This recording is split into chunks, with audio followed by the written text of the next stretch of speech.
Hey YouTubers, this is Jar from the Spanish Classroom and welcome to my channel once again. I am here to talk a little bit about how I'm using my Filofax in 2015. I have acquired a new to me compact size Osterley in plum and I totally love it. It is just delicious, I have to say. But it is tiny, very tiny. Let me show you the ring. It's about 1/2 inch ring. A compact was about sorry, not the compact, the personal size Filofax that I owned, the Domino, was about 3/4 inch. And I also had a mold in, but it was just too soft. This one is just has a lot of structure and it's just, I don't know, strong, I think. Anyway, I love it. I'm using it as a wallet as well as a planner. And I also keep my phone, and this is a stand-in for my phone. My phone is an iPhone 6 Plus and it is huge. And it goes like from here to here, the whole thing. And because I keep my phone inside of my planner, the credit cards that I am not using as much, I keep on this side. Whereas the ones that I am using all the time are on the back. So I'm usually just using my credit card and my driver's license. But the first half of my Filofax is my agenda planner. And then the second half is my wallet. Okay, and I don't need all those things. Credit card, driver's license, some cash, some coupons, I'm done, right?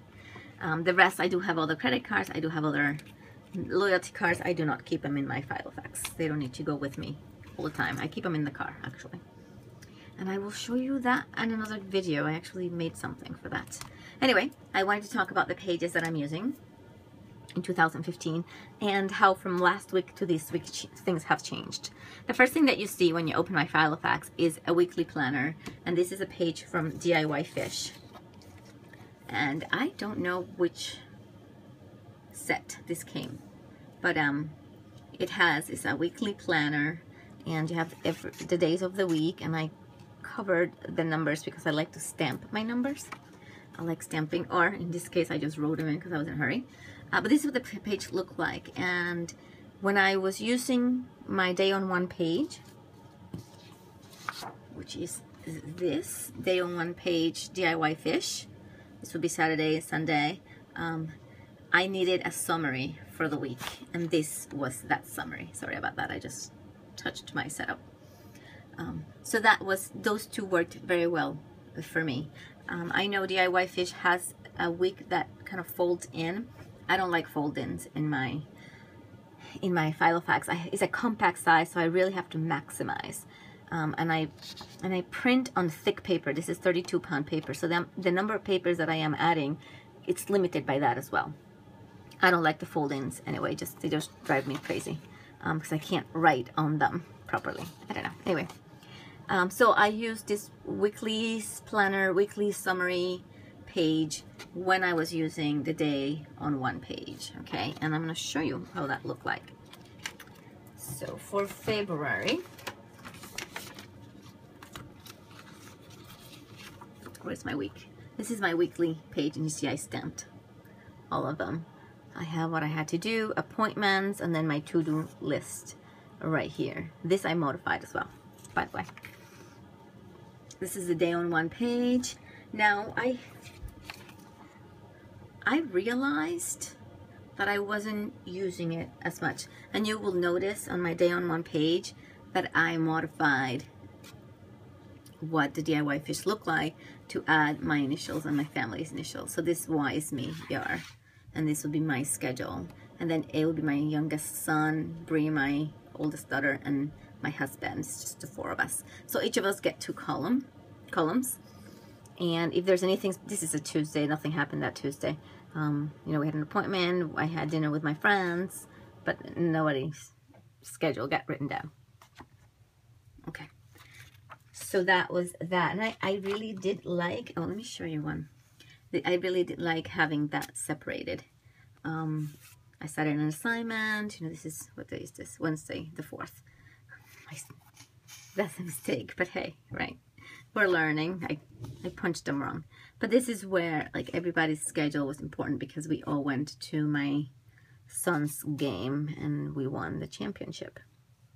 So it was cool to see, you know, it was just helpful. And if you wanted to do that yourself, you can just, you know, try it in Excel and edit, or Word, and just sort of measure, and it's trial and error kind of thing. Or you can have a typewriter and type it too. But that's how I did it. Trial and error works every time. So that was my first setup, and I did notice that I wasn't writing as much in the day on one page. So I said, well, what else can I do? So I switched from that to, I'm just going to show you that, to a week on 2 pages. And these ones are very, very cute, and they are thick. I don't think they're 32, but I'm thinking they might be a 28 to 24 pound paper. But they are thick and they're beautiful. And so that's what I am using this week. And you can see that I didn't really have a lot to write this week. I'm not writing as much, I guess. And there's a reason for that, and I will show you.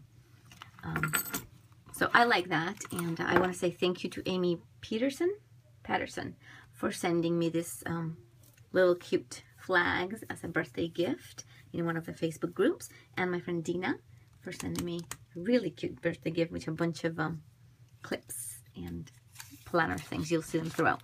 But this is what I'm using now. And this is the week on 2 pages. So I am not so sure I need a summary of my week here, although I kept it because I switched midweek. Something else that I did do on this planner week is that I keep my house list to-dos here. And then in the back, I keep my school to-dos. I am a doctoral student and I am a college instructor. So I have homework and I have things to do. So I keep this for just homework, and this is my life to-do list. And I really like that, so I might just keep this one because of that list. Something else that I am using in my planner, and this is DIYFish as well. She provided us with a 2-month per page future planning kind of insert. And it was free. She posted it in the website. And what it has is every month is on the top. You see those? So you circle or you highlight your month.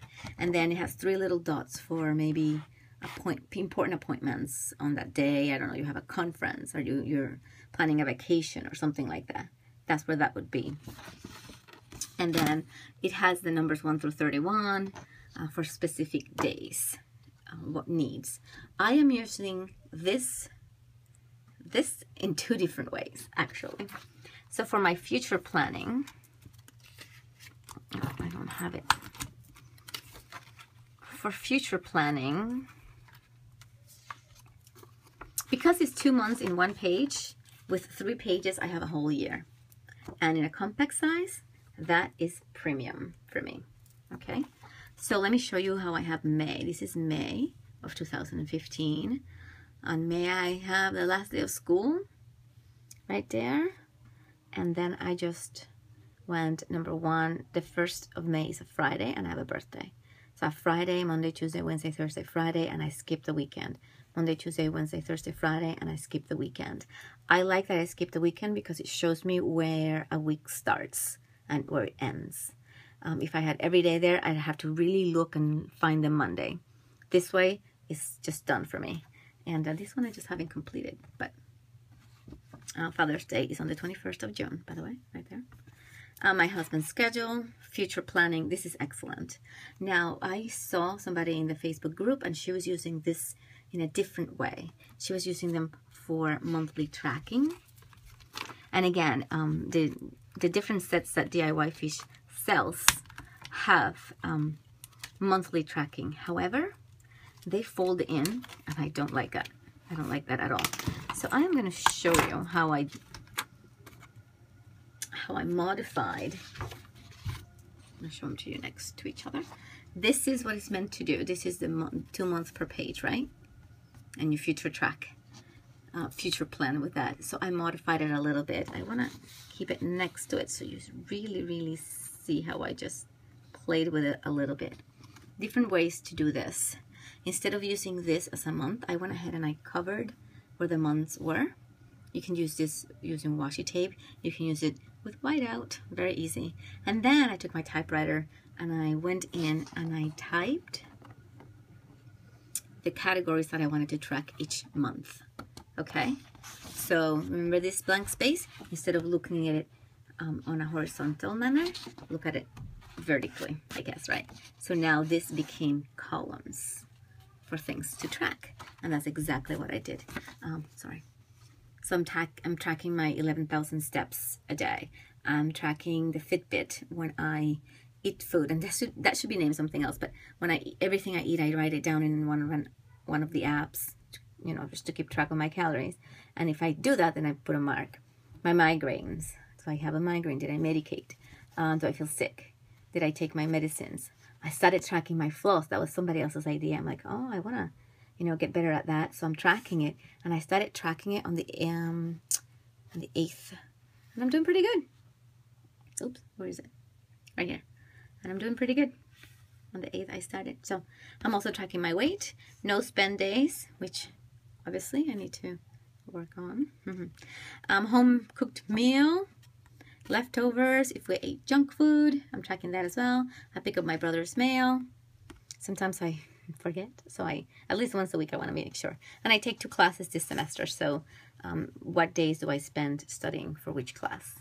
And it helps me plan, it helps me see where my time and energy is going, and it keeps me on track, actually. If I weren't tracking my flossing, I'm thinking I would have not been doing as well. Also, because I make a mark on the 11,000 steps thing, I make sure I hit it. So, it's interesting how one design can evolve and change it. And I'll be curious to see how you take this design from DIYFish and make it your own. And please definitely share and send me an email or a message through YouTube. I'd like to see. So, two months per page for future planning from DIYFish, and that was in the Facebook page. You can find it there. I do not have a copy of it to give, but it is in the Facebook page, and I made it into a monthly tracking, so I wouldn't have to fold it and it's blank in the back. You can actually track more things in the back, I guess, but I'm good with that. Anyway, that is how I'm doing my monthly tracking, and then the next page that I'm using is a month on 2 pages, and the one that came with my DIY inserts is a fold-in, also because the tracking is on one side of it, and then it has the month and you fold it in. I do not like it, like I said, so I made my own. This is February, and it's messy, and it was my first try, so bear with me. Things that I wanted to make sure that I did when I created it, that you maximize the space. There's a lot of pretty designs out there, but then they stop here and I'm wasting half an inch on each paper. I don't like that. I need all my space. The bigger, the better, I guess, right? So this gives me a nice enough space for me to write, and I measured it so that I printed and I stopped my designs here. I start my week on a Monday, Tuesday, Wednesday, Thursday, Friday, and then I doubled Saturday and Sunday on top of each other.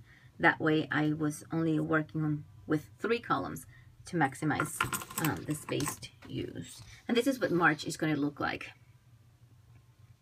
And I will cut right on that border. Right on that border, I will cut. And this is an example. However, what I did in February is that I checked all the birthdays. And my friend's Dina's birthday, happy birthday Dina, is on the 25th. So that is already typed into the February. My nephews and niece and Valentine's Day had a little heart. My mother's birthday, things like that.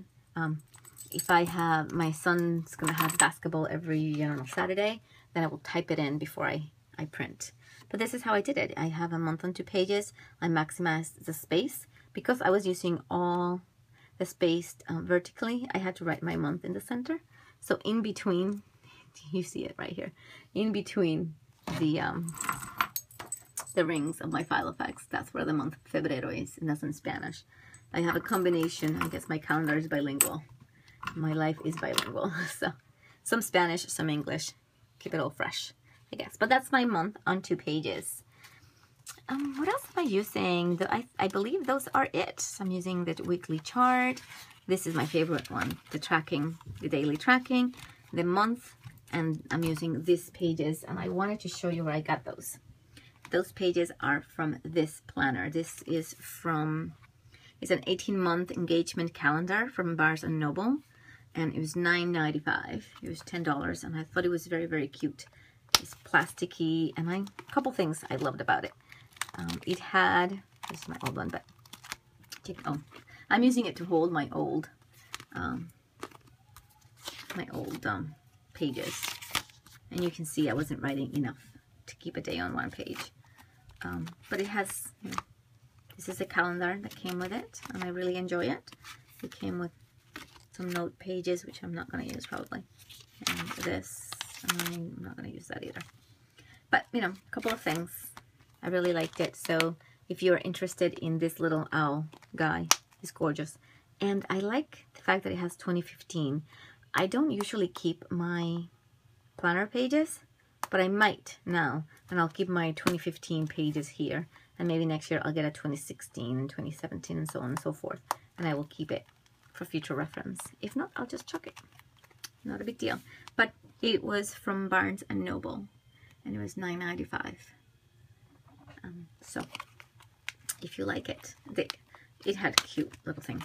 Anyway, that is how I'm using the different pages on my 2015 Filofax. Again, I'm using a combination of DIYFish, Barnes & Noble's calendar, and one that I made. I hope this video was of interest to you and that you learned a little bit of something that you can implement in your planner. So stay organized. Thank you so much for watching, and give me a thumbs up if you liked it. Muchas gracias. Hasta luego. Bye bye.